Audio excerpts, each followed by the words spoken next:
Hello friends, I'm Dr. William Gorton, Founding Artistic Director for the Greater Philadelphia Choral Society.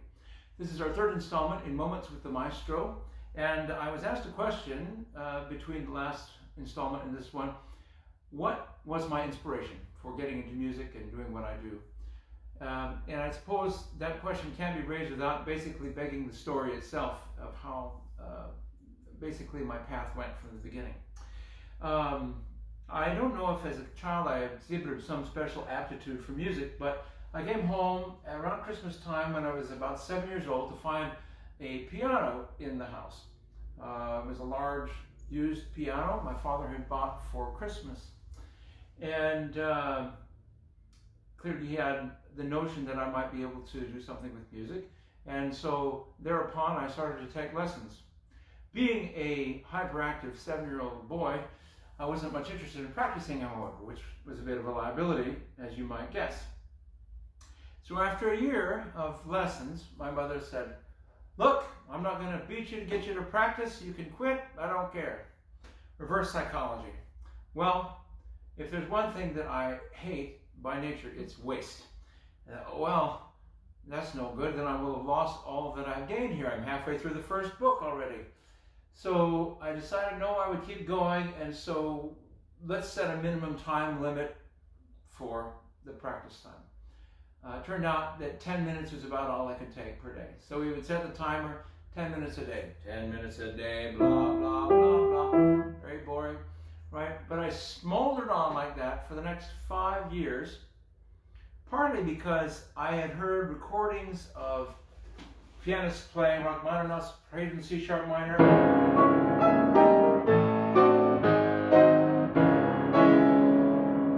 Very exciting. Well, this is how I felt on a good day. And so that desire for expressing those big, strong, conflicting feelings was strong.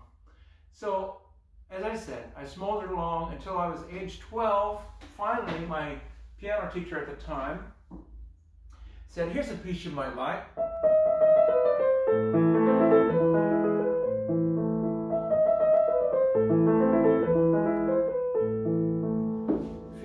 Of Beethoven. I thought, why didn't you tell me this before? Finally, a piece worth practicing for. So all it took for me then, apparently, was to have something of sufficient depth, quality, nuance, and so forth that I was willing to invest the time. So I started practicing more seriously, and in any case, my piano study put me ahead of most of my colleagues in school at that young age, and so in the choral situations. And so I found myself being a de facto kind of leader in the choir. Plus the fact that I was not really a popular kid. I was overweight, I was picked on, so forth. So I think in some ways music for me was a kind of refuge or something that made me feel special. And it was just so moving to me, and all those little details and the beauty, the magic that you could create from that, and the expression of feeling and the subtleties of all the emotional states that we can be in. So that got me a little ahead of the pack in some ways in choir. So I went through high school, again kind of being the choir leader at my boarding high school. And then when I was a senior, a voice teacher came to the school and gave a workshop. And it never occurred to me that you could actually do something with the voice and make it better as well. So I went in to watch him teach a lesson, to observe. And during that lesson, he put on a recording of Pavarotti singing Nessun Dorma. Well, I was blown away, and there was just no question. I had to do that. And I knew that if I worked hard and long enough, I could. I did not have any high notes, however, which makes it a little bit difficult. So it took me 9 months of study in my senior year of high school to finally sing the Lord's Prayer in the baritone key with a high F above middle C, for my senior graduation from high school. So none of this came easy, and in fact my teacher had to convince me that I was a baritone for a while because I was pushing so hard. And I think that because of the aforementioned insecurities and stresses of my upbringing, I had a lot to prove, and so I was very tense. So it took a long time, and it was a hard road getting access to high notes, especially consistently. But eventually, I found myself getting a master's in voice at Westminster Choir College, And of course, the choral experiences there were superlative and definitive.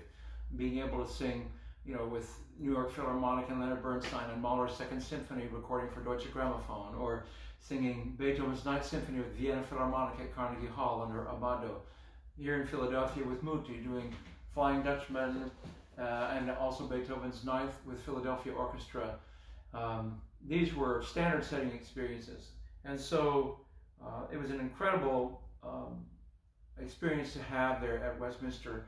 And I continued to work on my voice, did my voice degree, and then moved out to San Francisco, where I proceeded to have a local busy opera and oratorio career, singing solos and lead roles in almost all the sort of bread and butter operas. So I had a wonderful time doing it. Eventually then I went into more church work, got married, moved out to Virginia, did a full-time church job at the Methodist Church there, and founded the Central Virginia Master Works Chorale, which is felicitously still going strong after 17 years. I'm very proud of that. These posters on the wall actually are from those productions. So eventually I went and got my doctorate in conducting at Arizona State University, and during this whole period, of course, I was teaching privately, singing, conducting, composing. I found that I could write music with quite a bit of facility, although I hadn't really studied composition, but I had a knack for it. And so I wrote occasionally art songs, sometimes anthems for church and so forth. So it's been a rich, multivarious career in music, and I've been fortunate to be able to make my living exclusively in music for the past 30 years or so. But even more recently, I've had more breakthroughs with singing, and particularly the notion that I mentioned in my last video about singing, that you can't really figure it out, and that the tensions that we experience in singing really stem from ego attachments to the outcome. And so that understanding has taken my work to a new level of awareness of singing and practicing of singing as a spiritual path. And now when students come into the studio, I do address their tensions. Most of them, of course, are tight because of the aforementioned attachments. And so what we're all learning is how to find freedom from concern about outcome, freedom from self-concern. And of course, this is something that applies to all our life. So not only does it allow for a better performance, more importantly, it gives us a template for dealing with the vicissitudes of life in a way that is centered, focused, peaceful, and generous. And so this is a path that continues. You never stop practicing, you never stop improving. So always I find myself wanting to and needing to put myself on the line, to test myself, to find out where I'm hanging on, and then learning to let go and achieve the next level of facility, power. And so this is really what it's all about. And I have in mind to write a book at some time in the not distant future, if I can get started, that I will entitle Zen and the Gospel of Singing According to Jesus, because the spiritual core, the work that we're doing at the core, is the same in any spiritual practice worthy of the name, which is to forget ourselves so that we can really be free. As Jesus said, he that loses his life shall find it. And so this is what we find actually sets us free, so that singing can actually be free. But that's not really the agenda. If you have singing well as an agenda, with a condition that upon that singing well you'll be happy, you're going to wait a long time. So happiness comes first, serenity first, then singing well will automatically happen.